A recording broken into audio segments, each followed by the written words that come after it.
Hey guys, we're back working on the Donkey Kong cabinet, and I think I left you guys off where I finished the power board wiring, and I haven't even tested it yet really.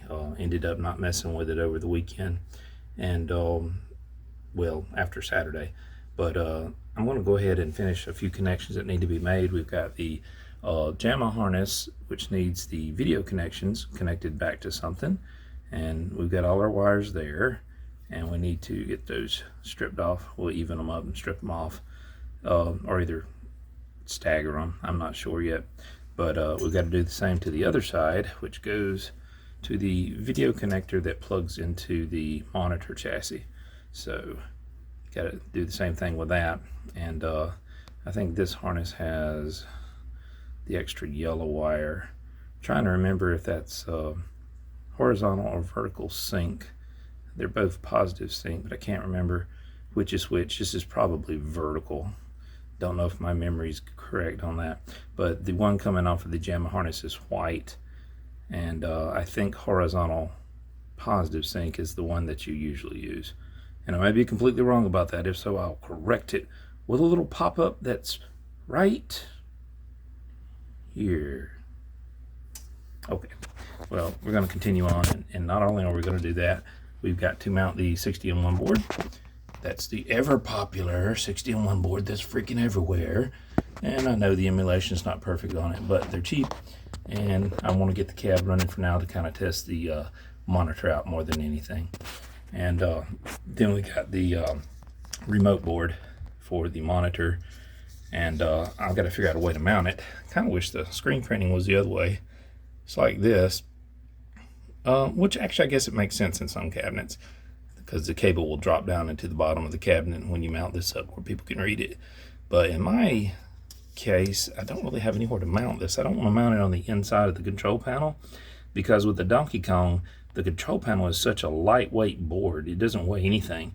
And like my Mortal Kombats and Gauntlet Legends, I leave those unlocked all the time, and they're all hinged. You know, well, let's see. No, Mortal Kombat 1 isn't hinged, but the board and the controls are so heavy that you can leave the control panel unlatched, and you can just pop it open when you want to adjust the monitor, no problem. But on this one, it doesn't really make sense to me because if I put this inside the control panel, I've got to reach up through the coin door and unlock that control panel to pop it off and get to these. I think it'll be much easier to mount it on the coin box right there. Okay guys, we got our wires all stripped and ready to solder together. And we're going to take some of this small heat shrink tubing, very small, that came in the pack that I got from the auto parts store. And we're going to use that to cover up each one. I think I can cut a piece of this in half and do like the blue and the red, and then another piece in half and do the white and the green. And another piece in half and do the black, and save a piece to stick on that extra yellow sync wire that was coming from the video connector from the chassis. But anyway, there's only one way to hold your wires like this when you're trying to solder them so that you can hold them together properly, and you have to use spam. It's the only way to do it.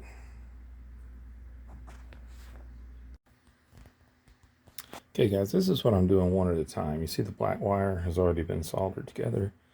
What I'm doing, I'm not really using the cans to hold it while I'm soldering. I'm just using it to kind of keep me organized there. And I'm taking, you know, the mating colors one at a time. So I pulled the green out here and I'm about to do it. And then I'm going to pull the green out from this side. I'm doing this one-handed, so if I drop some wires, forgive me. Okay, so I pulled the green out from this side, and what I'm going to do is twist it, because off camera you didn't see I tinned every single one of these on the left-hand side. They're tinned, and they didn't take solder as well as I thought. I think part of it might be that 20-year-old solder probably is that I've got two brand new rolls. I just wanted to finish this roll up, so no harm done. You know, I know it's not the best flowing solder that I could have, but I'm using it up because it's 20-year-old leaded 6040 from Radio Shack, and I'm just finishing it up. It's not like I'm capping a monitor or nothing, so these are just little signal wires. It's going to work fine, but I'm leaving the ones on the right untinned so that they're flexible. I've twisted them. Would you please focus? I've twisted it, but see, it's not 10, so I can easily wrap it around this other one and try to keep them about the same length. There might be a millimeter or two difference between each colored wire, but when I'm done, I'm going to put heat shrink tubing over each one. So I'm sliding a piece over each one, like here on the right hand side. Let me put this wire down. Follow down the black that I've already soldered, and you will see a little piece of heat shrink tubing right there. And I'm going to slide it up after I've done every single one and hit all of them with a hairdryer at the same time. I did make one error. I really meant to put one large piece of heat shrink. Now I've just soldered one, so I can undo this if I want to do that. Don't necessarily have to. I just like to kind of put one large piece of heat shrink to hold it all together at one point. But you never know. I might want to check behind that to get to one wire, so I might just do a separate piece of heat shrink for each one and just put a small zip tie on the left and the right of each one of these connections to hold the bundles together. So it doesn't matter. I'm just trying to show you the process there. All right, guys, sorry. Some of those connections don't look so great, especially the blue and the red. The other three look pretty good. The problem was I forgot to slide my heat shrink tubing over the blue and the red before I'd done each one. And it wasn't like I'd done it one after the other. I'd done the red earlier, and then I skipped a couple.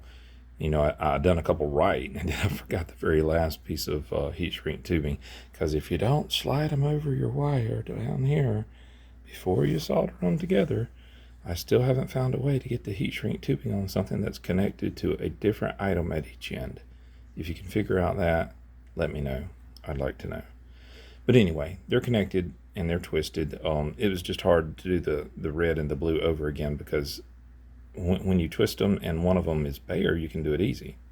But when you've already got solder on them, unless you cut them and do them again, it's much more difficult to, kind of put them back together again. That's why it's a little bit of an edge sticking off of each of the blue and the red. I want to nip it off with my nippers because I don't want it to cut into the heat shrink.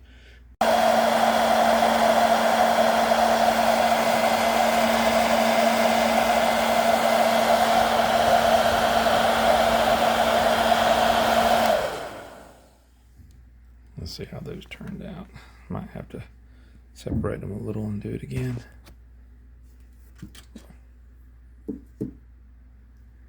Sorry, I know my camera work is atrocious right now.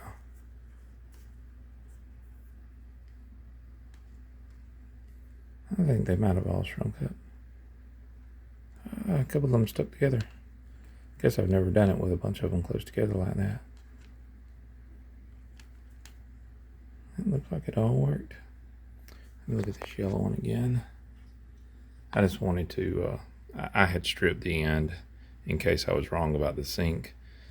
Should be color coded perfect though. The white should be the sink that it needs.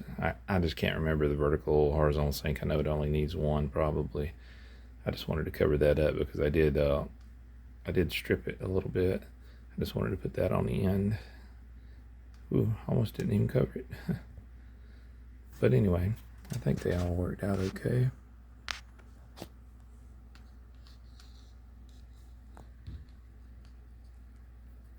Atrocious camera work. I'm so sorry, guys. Need to get my high def camera with my tripod and finish some of this stuff instead of using my phone.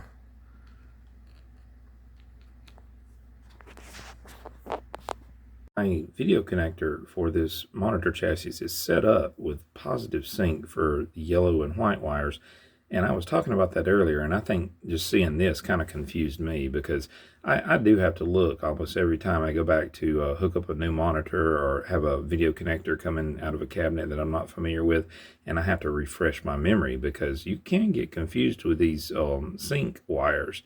This one is set up for your regular red, green, blue for your colors and your ground. And then the next two pins are... I think it's horizontal is the white wire and vertical is the yellow, but these two are positive sync in that position.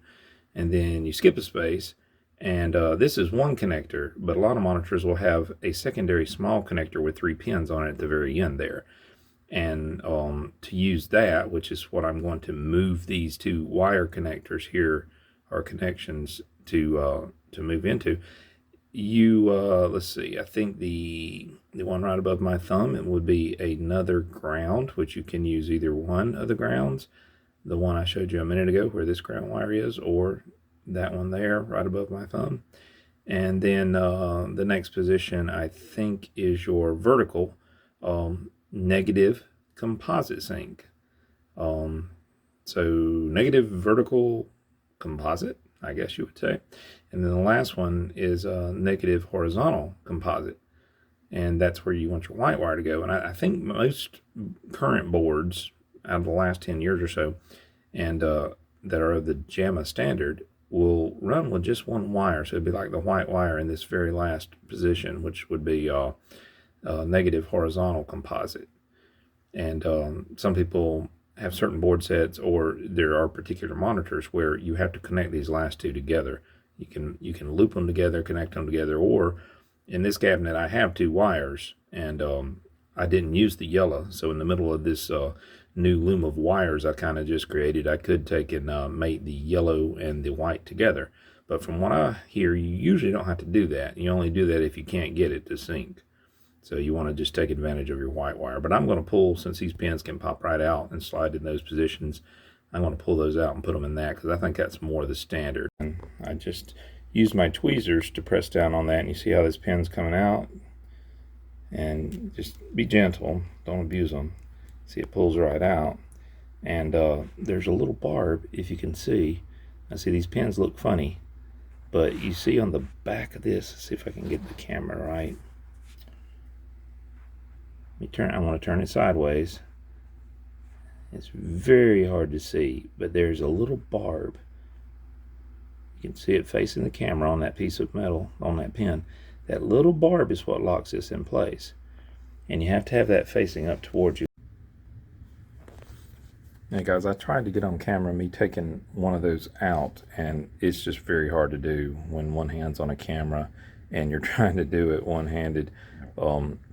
This yellow one was really easy to come out. It didn't take much, but I'll tell you what, that white one, I had to try it several times. It's those little barbs. I mean, you would think, oh, that's so tiny, it'd be so easy to release that. But if you don't have it, pushed down a little bit and then pull out at just the right time when you press them things will sit there and stay locked in. But the white is what I need to put on the end, because that's actually the horizontal, and the yellow is the vertical. So let's see if I can get these pushed in there on camera.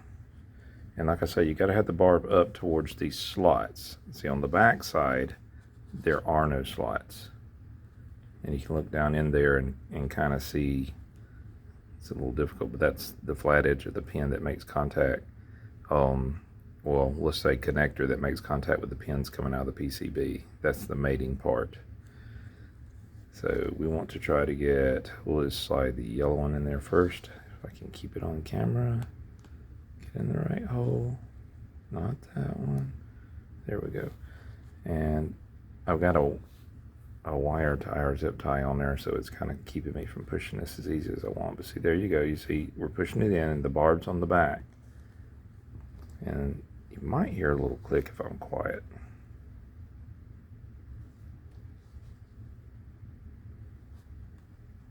It didn't click, but it's already locked.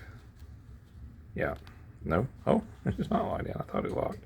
Let me try again. Wish I had an extra long finger that could help me. Because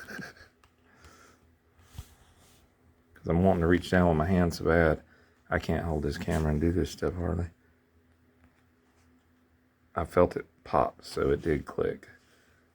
And you can kind of see the barb there if you look through the little slot. So it's locked in. You can slide it out back a little bit, and you see, if you look closely, the barb catches it if you try to pull it out. And that's the only thing you have to just barely press in to get this to release. But they're deceptive. They can be very difficult to work with. And let's see if we can get the white one in here one-handed. See, there we go. We got the barb on top. I'm going to slide it in. I'm going to say, this is just so hard to do with one hand. Some people can do videos and do all this stuff one hand easy. I've never been able to do that. Come on, get in there. There we go. Slide it on in.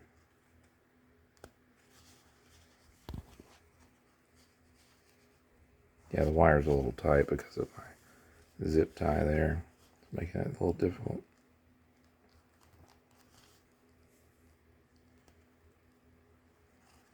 I have to take that zip tie off, put a new one on to release some of this strain. Okay, I think it's locked in. Let me check.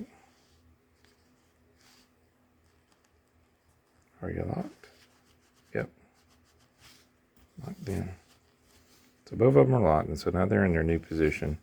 Connector for the video, you know, I repinned 2 of those pins and put them in on the far end down there where the negative composite zinc is, and I got that kind of mounted up. A little bit temporary. I've got so much extra cable now where I made it the cable that was plugged into the chassis with the long part that was coming off of the JAMMA loom. I've got plenty of extra wire there, so I got to find somewhere to put it up tastefully. Right now it's just kind of wrapped up, and I still got to mount the remote board for the monitor.